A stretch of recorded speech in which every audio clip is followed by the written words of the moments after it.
The Particular Abilities of Marinette and Her Discovery of Them by Planter Fun 06, a Miraculous Ladybug, Batman, crossover fanfic.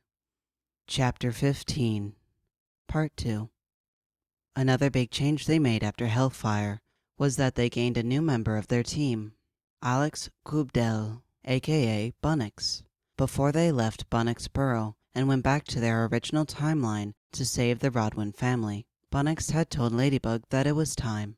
2 days later, they had welcomed Alex Kubdel via Pegasus Voyage portal to the Miraculous team's secret base and presented her with the Miraculous of the bunny that had been residing in the Miraculous box.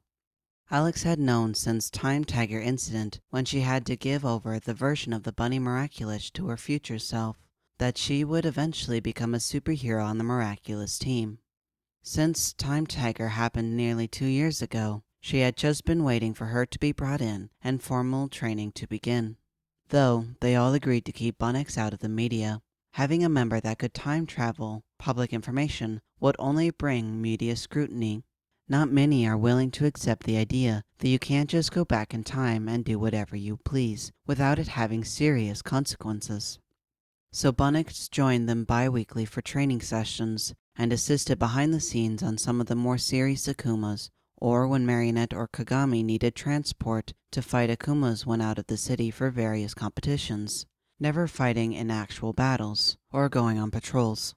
Even if she could go out as Bunnix without being a media uproar, she was incredibly busy in her civilian life. The city had commissioned her to do murals all over the city, and designing was eating up a lot of her time.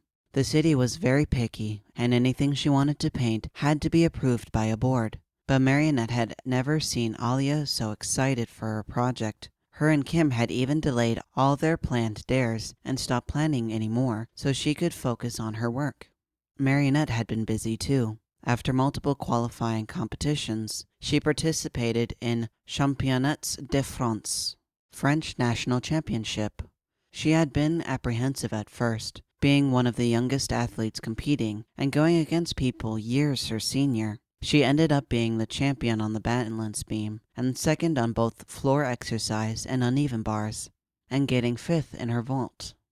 Collectively, it landed her as gold in the all-around individual. It was a huge deal for her professional career, and was landing her multiple brand partnership offers, as well as Chloe's work phone for her going off non-stop.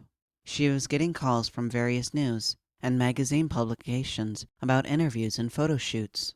They were all sitting at high-end restaurants a few miles from the competition, celebrating, with Chloe on the phone talking with God knows who, Alia across from her on her laptop, uploading photos onto her laptop because she offered to take photos at the competition for her social media. The social media that in the past 3 days on the competition had been going on, that had gained 300,000 followers and got her to 2.3 million total. But Chloe was estimating at her to gain several million more if she started doing interviews, and as the gymnastic results got to more people. Her parents were sitting on either side of her, absolutely bathing her in praise.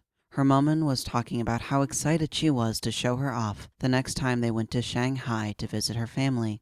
She didn't think her papa had ever had a bigger smile, nor did she think she had ever gotten more hugs from the man in a single hour than she had right then. Nor did she think she'd ever been told how proud she made them more. Of course, Chloe was talking over both of them about someone needing to hire her an assistant, which only made her realize that Chloe truly had become sort of a manager, or, well, closer to a publicist for her. Chloe Burgess, the girl who had terrorized her for years, had become her publicist, and was fully dedicated to making her a successful athlete. Her parents kept smiling at her and telling her how proud they were, talking about the people who had approached them about attending gymnastic summer camps, special gymnastic leeches, and Chloe was talking over them about which one would be best for her career. Her fucking career! Sports magazines, TV networks, the whole lot had been reaching out for an interview. According to Chloe, becoming this year's all-around champion had finally pushed her into making a real presence. But the fact that she was blind with a national goal at 15 years old was a huge deal, and was thrusting her into the limelight. And if she played her cards right, she could stay there. Chloe was talking about how at this point they could solidify her into a real athletic influencer and celebrity. What the hell had become her life? They were all together lazing around the base after a bad Akuma. It was particularly awful because of who they were fighting. Mademoiselle Charlotte Pedersen, a 7-year-old girl who was upset because she wanted to bring her jewelry box to show and tell, but ended up dropping and breaking it on her way to school. She was akumatized into jeweler, who would go around Paris and with a wave of her wand would create large jewelry boxes and trap people in them. The Akuma lasted 2 hours, and school had been called off for the day. None of them liked fighting a child. It was a truly pitiful reminder of the hold Hawkmoth had over them, and the lengths he was willing to go for what he wanted. It was hard not to let the anger get to her. While being akumatized was rare, she was in a hot spot for akumas, and even the slimmest chance could lead to deadly consequences. She absolutely could not let her anger get the better of her, and neither could the rest of the team. On days like this, where everyone was just a little too strung up, they would come down to the base and spend several hours doing absolute nonsense. Currently, they were projecting a cheesy rom-com and making fun of the entire thing. They were eating an absolutely ridiculous amount of pastries from her parents' bakery. Chat Noir was doing what would be best described as pole dancing with his baton. King Monkey and him were going back and forth, making puns so bad they were hilarious. Even Bunnix was here showing Alia and Chloe the progress she had made on one of her murals.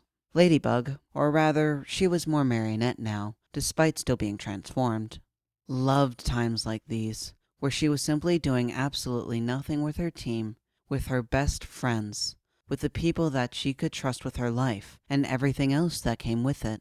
Even if she hadn't told them about before, they never pried. She still felt it when she thought about it, felt a weight on her chest, felt the bugs crawling under her skin, felt the heat on her face. She was afraid to tell them of her heritage. They knew who Raz Al Ghul was. He was one of the best documented people in the history of the miraculous, and the only one that was recorded to still be alive today. She saw the level of disgust when she was teaching them about past wishes. She heard the remarks they made when she described some of the things he had done since they had to be wary of him. How Luca remarked, "I hope we never have to deal with him, or anything related to him. Seems like a mess I would prefer to stay away from." And how everyone hummed in agreement. She knew they didn't mean it like that, and, logically, knew they probably wouldn't think of her as a bad person. Maybe. Maybe they would understand. Maybe they wouldn't. Maybe they think her as vile as him. No, not today. Not right now. All her friends are together. They were all happy. She was not going to let anything ruin that. She tuned back into whatever they were making fun of the male protagonist for when she heard a ding from the bug phone on her waist. She sighed in frustration. "Not today. Pegasus, can you take care of it for me? It's probably just the mayor harassing us about the upcoming Hero Day parade." She regretted giving Mayor Bogret a line to her bug phone. He used it constantly. Pegasus glared at her, and the silent back-and-forth match was held until Pegasus sighed and held out his hand. She smiled and tossed her yo-yo over to Pegasus. He was the best at being cordial, even when annoyed. She went back to watching the movie. Right now, the guy was shirtless and sporting an 8-pack and having some heartfelt conversation that everyone was making fun of. She laughed along when he referenced to himself as an alpha. The movie they were watching was absolutely horrible, but she didn't want to deal with another hour-long conversation about public appearances done by their team. The only person that consistently got appearances and interviews from the team was Alia Césaire on the Lady blog, and it was a bit obvious why it was that way. She spun around to Pegasus when she heard the click of her bug phone hit the ground. She saw Pegasus scramble to grab the phone off the ground and just gaped at the screen, thin-veiled horror marring his face. When she looked over to him, he made eye contact with her and just silently showed her the bug phone. "I can't read," Ladybug deadpanned. He gulped and turned the bug phone to himself to read it out loud to the now silent table.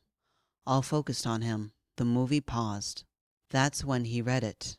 A message from the people that just 6 months ago she desperately hoped would reach out. a response to messages that 6 months ago they all unanimously decided to stop sending. A response from a group of people who Marinette remembered were largely responsible for Hellfire. A group of people who had ignored them, told them to go home and let them handle this. A group of people who wouldn't listen to them when they told them not to do that. A group of people who were partially responsible for the death of millions from the Hellfire event alone.